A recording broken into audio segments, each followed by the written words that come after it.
رجب کا مہینہ اور ہمارے معاشرے میں پائے جانے والی عبادات۔ رجب کے مہینے میں عموماً 3 کام کیے جاتے ہیں۔ ایک تو 27ویں کی رات کو جاگا جاتا ہے، پھر اگلے دن روزہ رکھا جاتا ہے، رات کو جاگ کر عبادت کی جاتی ہے، اور اس کی وجہ یہ بتائی جاتی ہے کہ اس رات حضور اکرم صلی اللہ علیہ وسلم معراج پر تشریف لے گئے، اور روزہ اسی مناسبت سے ایک فضیلت کا کام سمجھ کر رکھا جاتا ہے۔ تیسری چیز جو اس مہینے میں عام ہے وہ کونڈے کرنا ہے، جن کو امام جعفر رحمت اللہ علیہ کے نام سے منسوب کیا جاتا ہے۔ آج ہم ان تینوں چیزوں کا جائزہ لیں گے کہ ان کی حقیقت کیا ہے اور اس بارے میں ہمارا طرز عمل کیا ہونا چاہیے۔ رات کی عبادت، دن کا روزہ شب معراج کی نسبت سے، اور 22 رجب کو کونڈے کرنا امام جعفر کی نسبت سے۔ ان چیزوں کا جائزہ لینے سے پہلے یہ بات ہم اپنے ذہن میں پھر سے دہرا لیں کہ دین دراصل وہ دین ہے جو اللہ سبحانہ و تعالیٰ نے ہم کو دیا ہے، جو محمد صلی اللہ علیہ وسلم کے ذریعے ہم تک پہنچایا گیا۔ قرآن پاک اس کے بارے میں فرماتا ہے، اليوم اکملت لکم دینکم واتممت علیکم نعمتی وردیت لکم الاسلام دینا۔ آج میں نے تمہارے لیے دین مکمل کر دیا، تم پر اپنی نعمت کو تمام کر دیا، اور تمہارے لیے دین اسلام کو پسند کر لیا۔ اس سے یہ بات پتہ چلتی ہے کہ دین نبی اکرم صلی اللہ علیہ وسلم کے زمانے میں ہی مکمل ہو گیا تھا۔ عبادت کے نام پر کیا کرنا چاہیے اور کیا نہیں کرنا چاہیے، اس کا سورس یا تو اللہ کی کتاب ہے یا پھر حضور اکرم صلی اللہ علیہ وسلم کی سنت ہے، کیونکہ جب ایک مسلمان ہوتا ہے تو جو کلمہ وہ پڑھتا ہے وہ لا الہ الا اللہ اور محمد رسول اللہ ہے۔ دین کے نام پر جو کام بھی ہم کریں گے اس کی اتھارٹی انہی 2 ہستیوں کی طرف سے ملنی چاہیے۔ ان کے بعد کسی انسان کو یہ حق حاصل نہیں، خواہ وہ کتنا بھی بڑا عالم کیوں نہ ہو، کتنا بھی ذہین کیوں نہ ہو، کتنا بھی سمجھدار کیوں نہ ہو، کہ وہ دین کے نام پر کوئی اور چیز انٹروڈیوس کرائے، کسی اور چیز کو رواج دے۔ اگر یہ حق دے دیا جائے تو دین میں طرح طرح کی نئی باتیں شامل ہو جائیں جو اصل دین کی جگہ لے لیں گی، اور دین کے نام پر بہت سا انتشار، اختلاف اور باہم عداوت جنم لے گی۔ یہ 3 عبادات، رات کا جاگنا، دن کا روزہ، اور اس کے بعد 22 رجب کو امام جعفر صادق کے نام پر کچھ پکانا اور دینا، یہ تمام چیزیں حضور صلی اللہ علیہ وسلم کے دور میں موجود نہیں تھی۔ 27 رجب کی رات، جسے عموماً شب معراج کہا جاتا ہے، اس میں آپ صلی اللہ علیہ وسلم کو اگر معراج نصیب ہوئی، اگر کا لفظ میں اس لیے بول رہی ہوں کہ اس تاریخ میں بھی اختلاف ہے، سال میں بھی اختلاف ہے، اس کا ذکر میں بعد میں کروں گی۔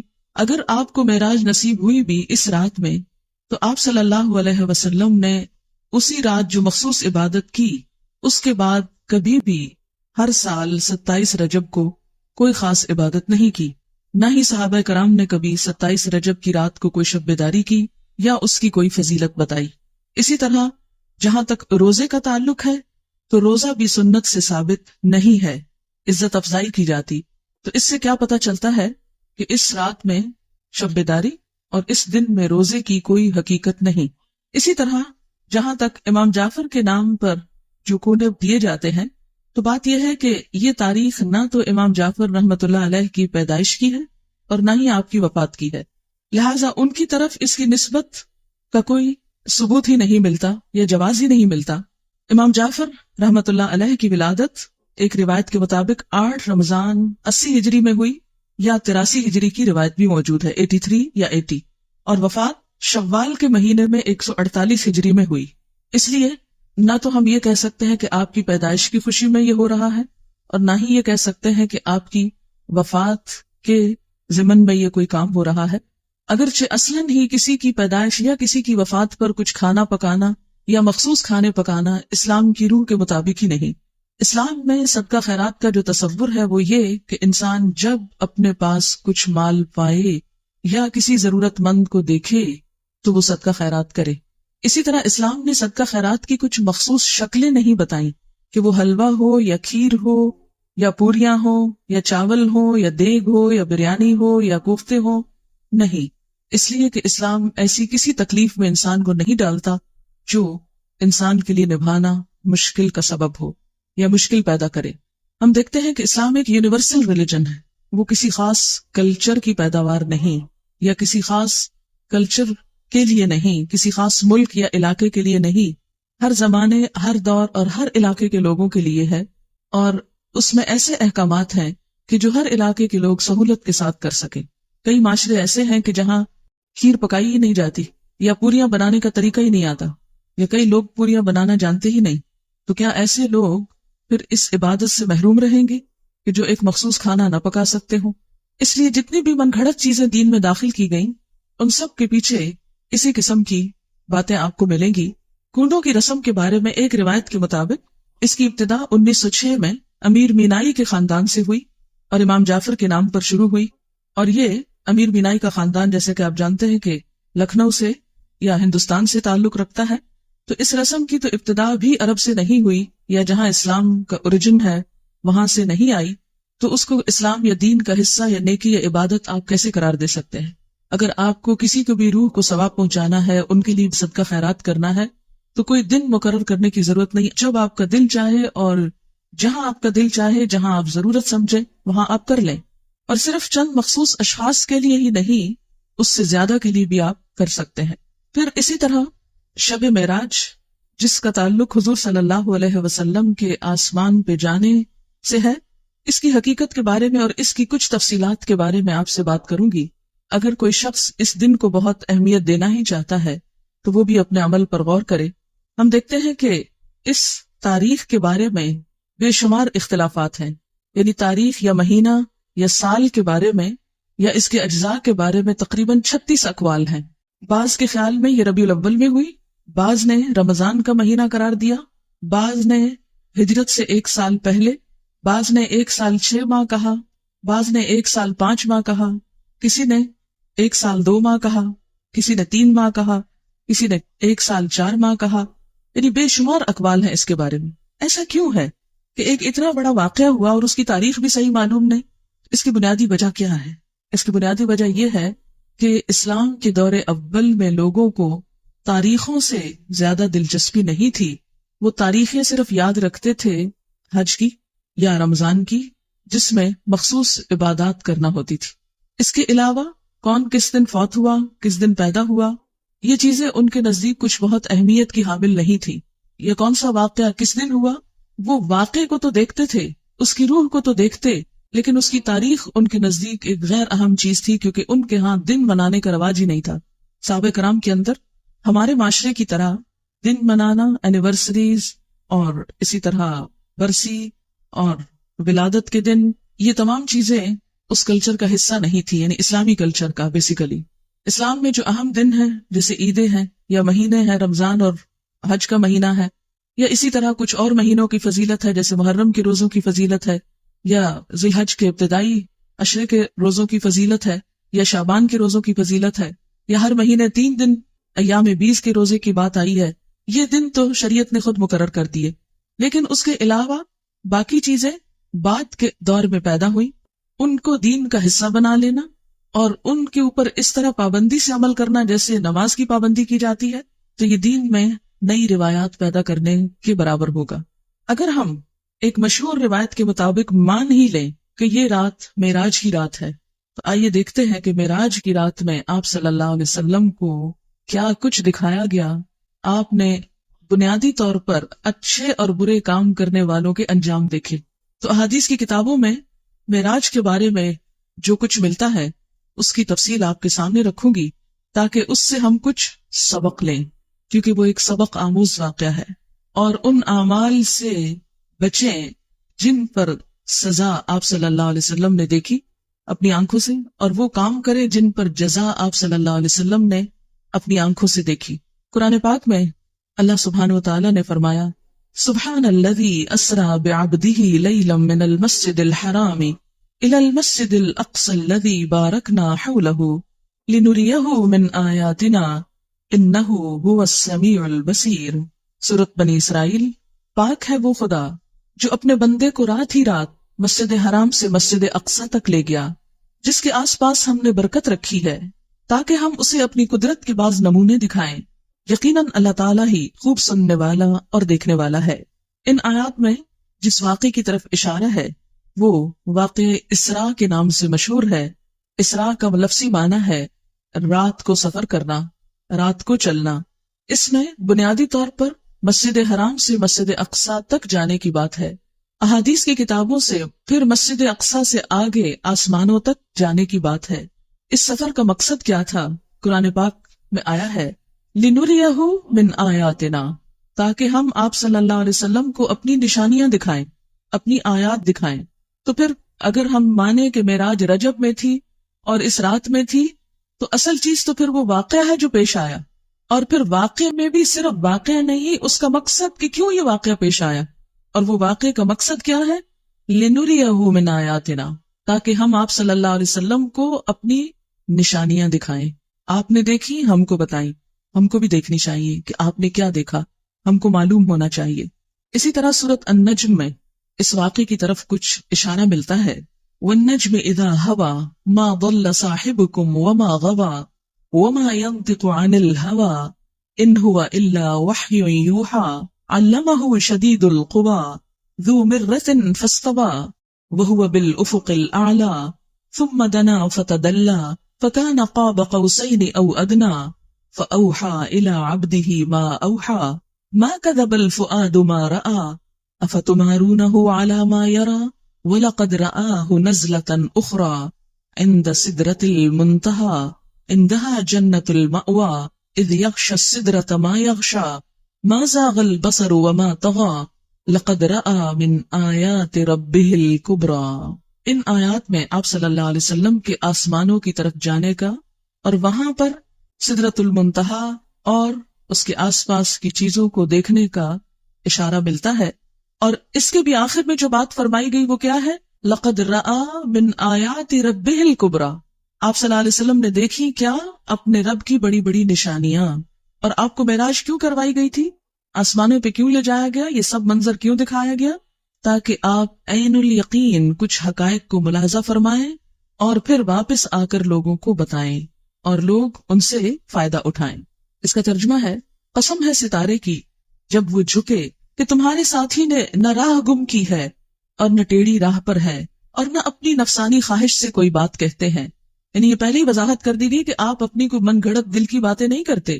وہ قرآن تو صرف وہی ہے جو اتاری جاتی ہے، اسے پوری طاقت والے فرشتے نے سکھایا ہے جو زور آور ہے۔ وہ سیدھا کھڑا ہو گیا اور وہ بلند آسمان کے کناروں پر تھا، یعنی فرشتہ، پھر نزدیک ہوا اور اتر آیا، پس 2 کمانوں کا فاصلہ رہ گیا، بلکہ اس سے بھی کم۔ پس اس نے خدا کے بندے کو پیغام پہنچایا جو بھی پہنچایا۔ جو دیکھا اس میں پیغمبر کے دل نے جھوٹ نہیں کہا۔ کیا تم جھگڑا کرتے ہو اس پر جو پیغمبر دیکھتے ہیں؟ اسے تو ایک مرتبہ اور دکھایا تھا، یعنی اللہ تعالیٰ نے ایک اور مرتبہ بھی دکھایا تھا۔ کہاں؟ سدرۃ المنتہا کے پاس۔ وَلَقَدْ رَآهُ، اور البتہ تحقیق اس نے، یعنی آپ صلی اللہ علیہ وسلم نے دیکھا تھا اس کو، یعنی جبریل کو۔ کہاں؟ نزلتاً اخرى، ایک اور مرتبہ۔ کہاں؟ عند سدرۃ المنتہا، سدرۃ المنتہا کے پاس۔ اسی کے پاس جنت المأویٰ ہے۔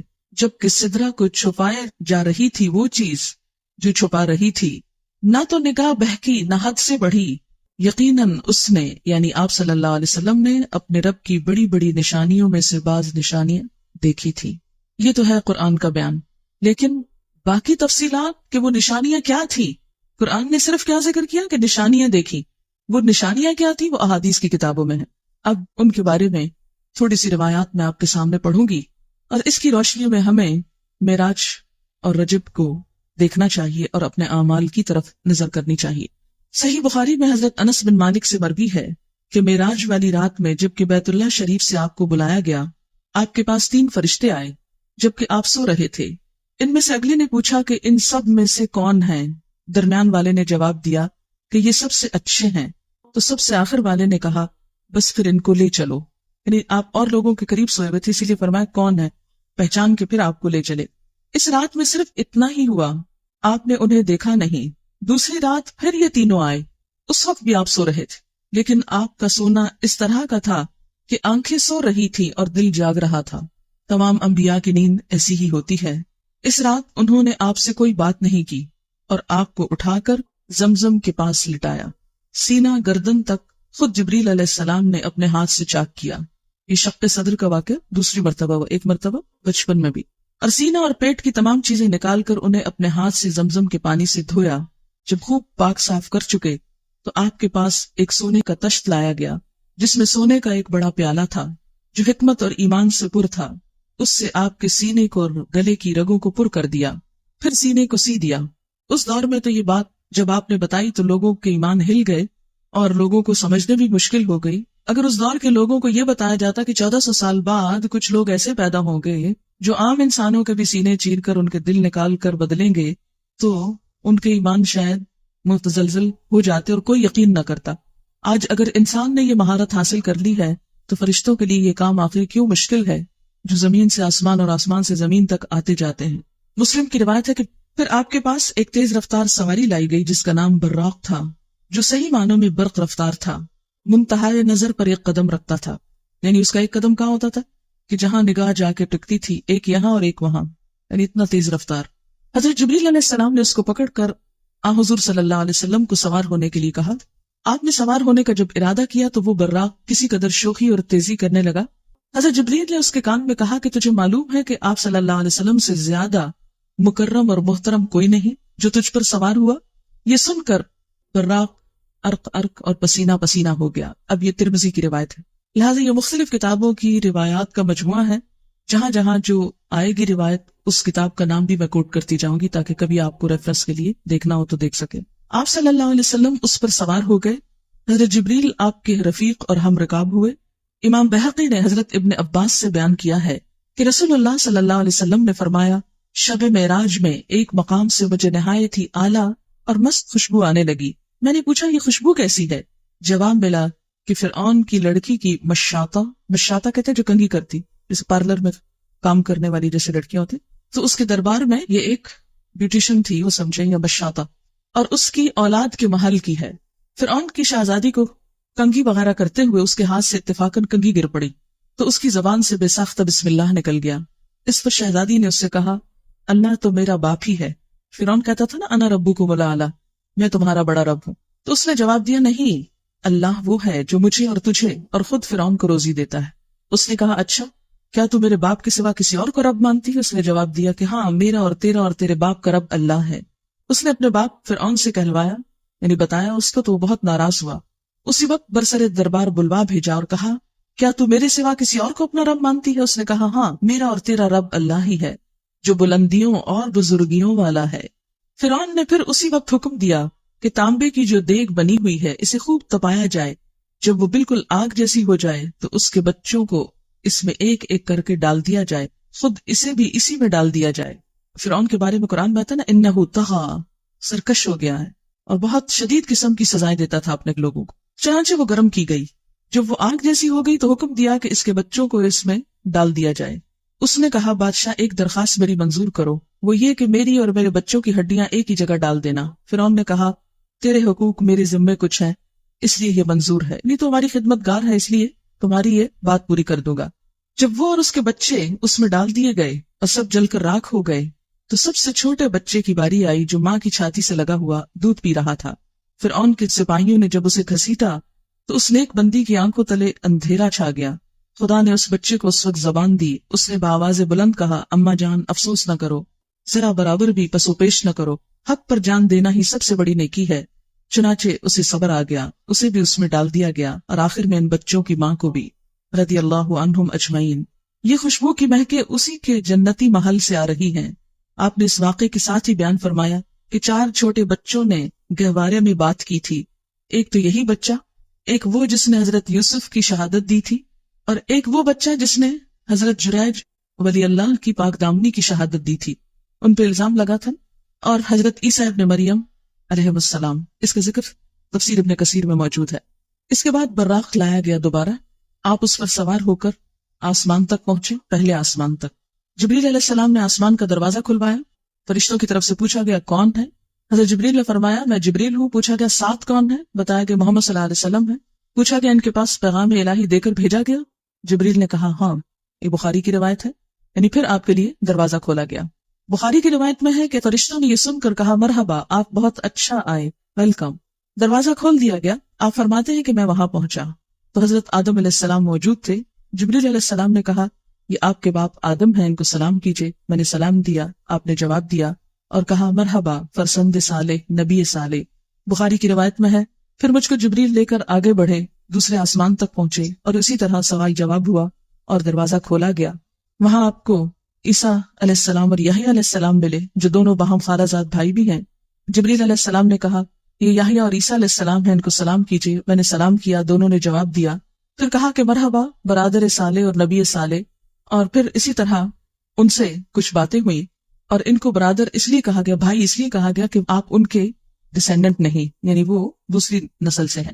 بخاری میں ہے کہ مجھ کو جبریل علیہ السلام تیسرے آسمان کی طرف لے کر چڑھے اور دروازہ کھلوایا۔ پوچھا گیا کون؟ جبریل نے کہا میں ہوں۔ پوچھا گیا تمہارے ساتھ کون؟ انہوں نے کہا محمد صلی اللہ علیہ وسلم۔ پوچھا گیا ان کے پاس پیغام الہی ہے؟ جبریل نے کہا ہاں۔ فرشتوں نے کہا مرحبا، آپ بہت اچھا آئے۔ دروازہ کھولا گیا، وہاں پہنچا تو دیکھا کہ یوسف علیہ السلام موجود ہیں۔ جبریل علیہ السلام نے کہا یہ یوسف علیہ السلام ہے، ان کو سلام کیجیے۔ میں نے سلام کیا، انہوں نے جواب دیا۔ انہوں نے کہا مرحبا برادر صالح اور نبی صالح، کیونکہ وہ بھی بنی اسرائیل میں سے تھے، اس لیے بھائی کہہ رہے ہیں۔ بخاری کی روایت میں کہ جبریل علیہ السلام مجھ کو لے کر آگے بڑھے، چوتھے آسمان پر اسی طرح سوال جواب ہوا اور وہاں پر حضرت ادریس علیہ السلام موجود تھے، سلام دعا ہوئی اور اسی طرح کہا برادر صالح اور نبی صالح۔ پھر جبریل علیہ السلام آگے بڑھے پانچویں آسمان تک، وہاں بھی اسی طرح سلام دعا ہوا، وہاں پر ہارون علیہ السلام موجود تھے، انہوں نے بھی برادر صالح اور نبی صالح کہہ کر ویلکم کیا۔ پھر آگے چڑھے چھٹے آسمان تک، دروازہ کھلوایا گیا اور اسی طرح سوال جواب ہوا اور یہاں پر موسیٰ علیہ السلام تھے۔ جب وہ ان کو چھوڑ کر آگے بڑھے تو وہ رونے لگے۔ پوچھا کیا ہے، آپ کے رونے کی وجہ کیا ہے؟ انہوں نے کہا میں اس لیے روتا ہوں کہ ایک نوجوان پیغمبر میرے بعد مبعوث ہوئے جن کی امت کے جنت میں داخل ہونے والے میری امت کے جنت میں داخل ہونے والوں سے زیادہ ہوں گے، تو مجھ کو اپنی امت پر حسرت ہے، یعنی بنی اسرائیل پر، کہ انہوں نے میرا اس طرح اتباع نہ کیا جس طرح حضور صلی اللہ علیہ وسلم کی امت آپ کی اطاعت کرے گی۔ اسی لیے میری امت کے ایسے لوگ جنت سے محروم رہے تو ان کے حال پہ رونا آتا ہے۔ پھر ساتویں آسمان پر پہنچے تو وہاں پر ابراہیم علیہ السلام کو پایا، کہا گیا ان کو سلام کیجیے۔ آپ نے ان کو سلام کیا، انہوں نے کہا فرزند صالح اور نبی صالح، بیٹا کہہ کے پکارا، اور آپ اپنی کمر بیت المعمور سے ٹیک کر بیٹھے ہوئے تھے۔ ایک اور حدیث میں آتا ہے نا کہ ساتویں آسمان پر بیت المعمور ہے، خانہ کعبہ کی طرح، اور وہاں ہر روز 70,000 فرشتے طواف کرتے ہیں۔ تو ابراہیم علیہ السلام نے چونکہ دنیا میں بیت اللہ بنایا تو اس کے اعزاز میں آپ کو ساتویں آسمان پر جو بیت اللہ ہے وہاں پر رکھا گیا۔ مسلم کی روایت ہے کہ بیت المعمور میں ہر روز 70,000 فرشتے داخل ہوتے ہیں۔ بخاری کی روایت میں یوں ہے کہ میں ایک ایسے ہموار میدان میں پہنچا جہاں میں نے قلموں کے لکھنے کی آواز سنی۔ اللہ تعالیٰ نے مجھ پر اور میری امت پر 50 وقت کی نمازیں فرض کی۔ مسند احمد کی روایت میں ہے کہ سورۃ بقرہ کی آخری آیتیں کون سی بلا؟ آمن الرسول، وہ مجھ کو عنایت ہوئی، اور یہ بات کہ جو شخص آپ کی امت میں سے اللہ تعالیٰ کے ساتھ کسی کو شریک نہ کرے اس کے گناہ معاف ہو جائیں گے۔ مسلم میں ہے کہ آپ سے یہ وعدہ بھی کیا گیا تھا کہ جو شخص کسی نیکی کا ارادہ کرے اور کسی وجہ سے نہ کر سکے تب بھی اس کو ایک نیکی کا ثواب ملے گا، اور جب گناہ کا ارادہ کرے اور اس گناہ کو نہ کرے تو گناہ نہیں لکھا جائے گا، اگر کیا تو ایک ہی گناہ لکھا جائے گا۔ بعض روایات سے یہ پتہ چلتا ہے کہ آپ نے اللہ تعالیٰ کو بھی دیکھا، لیکن جو زیادہ ترجیح والی روایات ہے وہ کیا ہے کہ آپ صلی اللہ علیہ وسلم نے صرف کلام فرمایا۔ آپ نے جنت اور دوزخ کو دیکھا، جہنم میں زیادہ تر ناشکر گزار عورتیں نظر آئیں، جنت میں زیادہ تر غرباء اور مساکین دکھائی دیے۔ ہر حال آپ نے بہت سے عجائبات، اللہ کی نشانیوں کو دیکھا اور واپس ہوئے۔ واپس آتے ہوئے موسیٰ علیہ السلام سے ملاقات ہوئی تو انہوں نے دریافت کیا کہ آپ کو کیا حکم ملا؟ میں نے کہا ایک دن رات میں مجھ پر اور میری امت پر 50 نمازیں فرض کی گئی۔ حضرت موسیٰ نے فرمایا آپ کی امت ایک دن رات میں 50 نمازیں نہ پڑھ سکے گی، میں بنی اسرائیل سے خوب تجربہ کر چکا ہوں، آپ اپنے رب کے پاس واپس جائیے، کمی کی درخواست کیجیے۔ موسیٰ علیہ السلام کے فرمانے پر میں اللہ تعالیٰ کے پاس واپس گیا اور کمی کی درخواست کی، اللہ تعالیٰ نے میری درخواست کو قبول کیا، نمازوں میں تخفیف فرمائی۔ میں واپس آیا تو موسیٰ علیہ السلام نے پوچھا کتنی کم ہوئی؟ میں نے کہا 10۔ انہوں نے کہا ابھی بھی بہت ہے، واپس جائیے۔ پھر اللہ تعالیٰ نے 10 اور کم کر دی۔ پھر میں واپس آیا، پوچھا اب کتنی ہے؟ تو ان کے دریافت کرنے پر میں نے کہا کہ اتنی نمازوں کی کمی ہو گئی۔ موسیٰ علیہ السلام نے کہا پھر جاؤ اور کمی کراؤ۔ پھر معافی کی اپیل کی گئی اور اس طرح پھر 10 اور ایک دفعہ میں 5 اور باقی 5 رہ گئی۔ موسیٰ علیہ السلام نے کہا ابھی بھی کمی کراؤ کہ لوگ 5 بھی نہیں پڑھیں گے۔ میں نے کہا مجھے اب شرم آتی، جتنا اللہ تعالیٰ نے فرض کیا میں اس پہ راضی ہوں۔ آپ فرماتے ہیں کہ جب میں وہاں سے واپس آیا تو ایک پکارنے والے نے پکار کر کہا میں نے اپنا فرض پورا کر دیا، بندوں سے تخفیف کر دی، 5 نمازیں 50 کے برابر ہیں۔ پھر میں جہاں سے گیا تھا وہی واپس آ گیا۔ اور جس وقت واپس آ کر آپ نے لوگوں کو خبر دی تو بہت سے ایمان والوں کے ایمان متزلزل ہو کہ یہ کیسے ممکن ہے، اور ہو سکتا ہے کہ اب بھی یہ باتیں سن کر بہت سے لوگوں کے دل ہل گئے ہوں کہ یہ بھلا کیسے ہو سکتا ہے کہ آپ نے یہ سب کچھ دیکھ لیا۔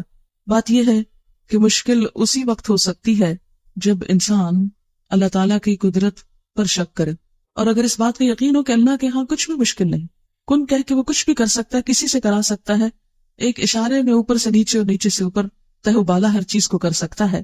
مسلم میں ہے کہ حضور صلی اللہ علیہ وسلم فرماتے ہیں جب میں نے معراج کا یہ واقعہ مشرکین مکہ کو سنایا تو انہوں نے اس کی تردید کی اور تکذیب کی اور بیت المقدس کی علامتیں دریافت کرنا شروع کر دی۔ کیسا ہے بیت المقدس؟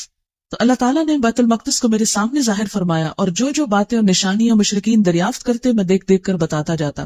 ان تمام بیانات سے یہ بات یقینی طور پر ثابت ہو گئی کہ حضور صلی اللہ علیہ وسلم نے بحکم خدا مکہ سے بیت المقدس اور وہاں سے ساتویں آسمان پر تشریف لے جا کر اسی شب کو واپس تشریف لائے۔ آپ جسم سمیت گئے، جسم سمیت آئے۔ یہ محض خواب نہ تھا بلکہ روح جسم کی بیداری کی حالت کے ساتھ گئے، اور قرآن پاک میں بھی اسی کا ذکر ملتا ہے، کیونکہ قرآن پاک میں آتا نا سبحان الذی اسری بعبدہ، تو عبد کس کو کہتے ہیں؟ روح کو۔ اب سے مراد روح اور جسم دونوں ہیں۔ قرآن کے مطابق سب کا حساب کتاب قیامت کے دن ہوگا، تو پھر حضور صلی اللہ علیہ وسلم نے کیسے پہلے سزا اور جزا یعنی جنت اور دوزخ کا مشاہدہ کیا؟ یہ کون لوگ تھے جن کا حساب پہلے ہوا؟ اس میں یہ وہ لوگ بھی ہو سکتے ہیں جو دنیا سے مر کے جا چکے ہیں، برزخ میں ہیں، اور ان کو وہاں ان کے اعمال کے مطابق سزا لیتے ہوئے دکھا دیا گیا۔ اگرچہ سب کا فیصلہ قیامت کے دن ہوگا، لیکن اگر کچھ لوگوں کو بطور مثال وہاں اللہ تعالیٰ نے پہلے فیصلہ کر کے ڈال دیا تو اس میں کیا مشکل ہے؟ یہ بھی ہو سکتا ہے کہ اللہ تعالیٰ نے بطور تمثیل دکھایا کہ ایسا ہوگا، یعنی جن لوگوں کے ساتھ ہونے والا ہے ان کی شکلیں سامنے لا کے دکھا دی اور ان کو ایک شیپ دے دی، اور فیصلہ بعد میں ہوتا رہے گا۔ کیا صدقہ خیرات اللہ کے سوا کسی اور کے نام سے دینا جائز ہے، جیسے امام جعفر کے نام پر؟ یہ تو آپ قرآن پاک میں واضح طور پر پڑھ چکے ہیں۔ سورۃ البقرہ آیت 173 میں دیکھیے، انما حرم علیکم المیتۃ والدم ولحم الخنزیر وما اہل بہ لغیر اللہ فمن اضطر غیر باغ ولا عاد فلا اثم علیہ ان اللہ غفور رحیم۔ بے شک اس نے حرام کیا تم پر مردار اور خون اور خنزیر کا گوشت، اور جو پکارا گیا اس پر اللہ کے سوا کسی اور کے لیے، لغیر اللہ واسطے غیر اللہ کی، یعنی اللہ کے سوا کسی بھی نبی، رسول، ولی، کسی بزرگ، کسی نیک انسان کے نام پر کچھ دینا یعنی اس کی خوشی کے لیے، یہ درست نہیں۔ ہاں، کسی کی طرف سے صدقہ کرنا اس کی اجازت ہوتی، مثلا کسی کو ثواب پہنچانے کے لیے اگر کوئی شخص کچھ دیتا ہے تو وہ اور بات ہے، مثلا آپ اپنے والدین کی طرف سے قربانی کریں یا حضور صلی اللہ علیہ وسلم کی طرف سے کریں یا کسی اور کی طرف سے آپ کریں، یہ تو ٹھیک ہے، لیکن ان کے نام پر کرنا کہ وہ ہم سے خوش ہو جائیں تو شرک یہی تو ہے۔ تو کوئی بھی ایسا کام کہ کسی انسان کو، چاہے کوئی زندہ ہے چاہے کوئی فوت ہو گیا، مثلا اگر کوئی شخص زندہ ہے اور آپ اس کے ساتھ نیکی صرف اس لیے کر رہے ہیں کہ یہ قیامت کے دن ہم کو اللہ سے چھڑا لے، تو یہ تصور غلط ہے۔ ہاں، اس لیے کر رہے ہیں کہ وہ دنیا میں آپ کو نیکی کی طرف لے جائے، وہ اور بات ہے۔ کیا رجب کے پورے ماہ کے اندر روزہ رکھنا منع ہے یا 27 رجب کا؟ یہ نہیں کہ پورے ماہ میں روزہ نہیں رکھ سکتے، نفلی روزہ عادتاً جو آپ رکھتے ہیں مثلا 13، 14، 15 کا وہ رکھیے، اگر آپ کو عادت ہے سوموار یا جمعرات کے روزے کی رکھیے، لیکن مخصوص اس تاریخ کو ہی روزہ رکھنا یہ نہیں ہونا چاہیے۔